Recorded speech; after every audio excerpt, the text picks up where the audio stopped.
कमला Harris जो इस समय उपराष्ट्रपति हैं, उनके नाम का समर्थन जो बाइडेन ने कर दिया है। कमला हैरिस के नाम का समर्थन जो बाइडेन ने किया है और यही नाम सबसे आगे भी चल रहा था कि अगर अब जो बाइडेन चुनाव नहीं लड़ रहे हैं तो अगला कौन? क्या कमला हैरिस उम्मीदवार हो सकती हैं? अगर बाइडेन राष्ट्रपति चुनाव की रेस से हट रहे हैं तो डेमोक्रेटिक पार्टी की तरफ से क्या कमला हैरिस राष्ट्रपति पद की उम्मीदवार होंगी? कमला वर्तमान में अमेरिका की उपराष्ट्रपति हैं और कई पोल्स में कमला हैरिस को जो बाइडेन से मजबूत दावेदार बताया जा रहा था। हालांकि बाइडेन सीधे तौर पर कमला हैरिस का नाम राष्ट्रपति चुनाव के दावेदार के तौर पर सामने नहीं रख रहे थे, इस बात की भी चर्चा वहां पर लोग कर रहे थे, लेकिन अब खुद जो बाइडेन ने कमला हैरिस के नाम का समर्थन कर दिया है। रोहित वॉशिंगटन से हमारे साथ हैं। रोहित, आप मानते हैं कि ये बिल्कुल ठीक एक्सपेक्टेड था? कमला हैरिस रेस में सबसे आगे चल रही थी और वही हुआ?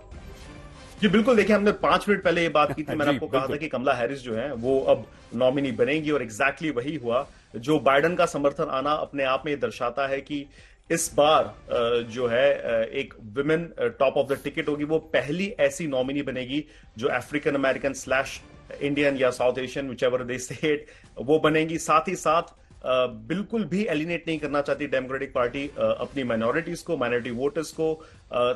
फंड रेजिंग जो है वो कमला हैरिस के नाम पे की गई है और यही हमें देखने को मिलने वाला था। पिछले 1-1.5 महीने से जब भी ये बातें हो रही थी तो डेमोक्रेटिक पार्टी जो पोलिंग कर रही थी, जो डेटा ले रही थी, उसमें हमेशा ये कंपेयर किया जा रहा था कि अगर जो बाइडेन राष्ट्रपति के तौर पे अपना नामांकन वापस ले लेते हैं तो कौन सा ऐसा कैंडिडेट है जो ट्रंप को हरा सकता है। अच्छा रोहित, तो मैं आपको रोक कर थोड़ा सा पूछ रहा हूं और सुशांत सर अगर आप हैं हमारे साथ तो एक बार बताइए, मैं आपसे भी वही सवाल पूछूं।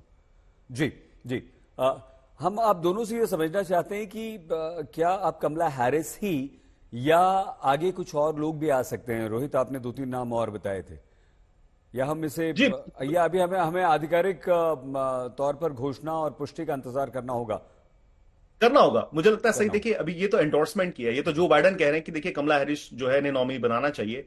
अगले महीने कन्वेंशन है, वहां पे भी इस नाम पे चर्चा होगी। लेकिन देखिए, और किसी भी जो नेशनल लीड, कोई भी जो भी और पॉलिटिकल लीडर्स हैं, उनकी नेशनल सुशांत सरीन जी से ले लेते हैं। उनका फोन कर दिया। जी प्लीज अपनी बात पूरी कीजिए रोहित। हाँ, तो मैं यही कह रहा था कि देखिए, लॉन्ग स्टोरी शॉर्ट ये है कि कमला हैरिस की दावेदारी मुझे लगता है पुख्ता है। इस यहां पे कोई भी और अपना नाम फॉरवर्ड सामने नहीं लाएगा। और अब हम देखेंगे कि बाकी जो सांसद हैं या बाकी जो डेमोक्रेटिक लीडर्स हैं वो भी अपना जो है एंडोर्समेंट अभी कर देंगे कमला हैरिस के लिए।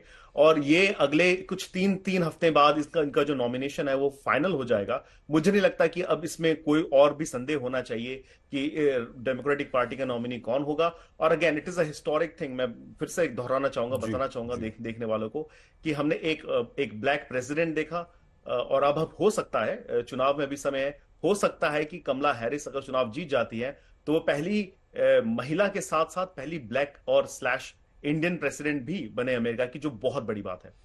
आप ठीक कह रहे हैं रोहित, ये बिल्कुल बड़ी बात है। लेकिन जिस तरह के पोल्स आ रहे थे, क्या आपको लगता है पोल्स में कमला हैरिस को बाइडेन से ज्यादा मजबूत दावेदार बनाया जा रहा था? और कमला हैरिस के वाइस प्रेसिडेंट उपराष्ट्रपति रहते हुए उनकी ऐसी क्या अचीवमेंट्स हैं जिसके कारण आज उनका नाम सबसे आगे राष्ट्रपति पद के उम्मीदवार के तौर पर लिया जा रहा है? रोहित देखिए, कमला हैरिस वाइस प्रेसिडेंट है। उनके पास जितने भी डिसीजन एक एडमिनिस्ट्रेशन लेता है उनका उसमें से होता है। उन्हें पता होता है, इंटेलिजेंस उनके पास ब्रीफिंग्स आती है, उन्हें पता होता है क्या चल रहा है, डोमेस्टिक डेटा उनके पास आता है।